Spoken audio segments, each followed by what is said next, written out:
La polémique est loin d'être terminée. Candidat décrié à l'élection présidentielle toujours en attente de ses 500 signatures, Éric Zemmour enchaîne depuis l'annonce de son entrée dans la course à l'Élysée les polémiques avec des propos qui interpellent.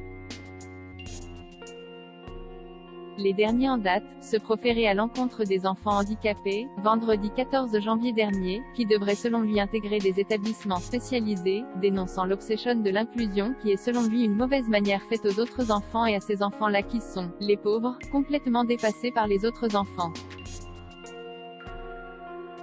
Un discours qui a fait réagir dans la sphère politique, aussi bien auprès de Sophie Cluzel, secrétaire d'État chargée du handicap, qui a dénoncé une vision misérabiliste et excluante du handicap, que Valérie Pécresse, qui a fustigé la brutalité des propos d'Éric Zemmour ou encore Gilbert Montagné. Et ceux-ci n'ont pas fini de faire des bonds, tandis que Le Monde vient d'exhumer, en pleine polémique, des propos tenus il y a plusieurs années par l'ancien journaliste et chroniqueur de CNews.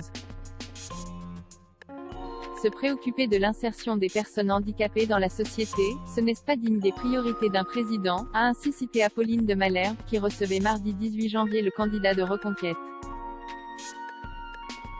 Éric Zemmour nuance ses propos lorsque Jacques Chirac en a fait l'une de ses priorités, c'était un objectif digne d'un président de conseil général, avait-il alors poursuivi, comme l'a rapporté Le Monde.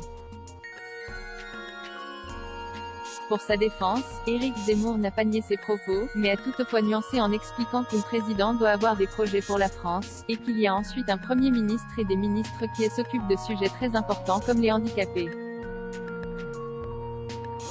Quelques heures après le début de la polémique, le candidat, qui a été rabroué par son camp, a dénoncé dans une vidéo des propos détournés par des politiciens coupables selon lui de mensonges et d'hypocrisie.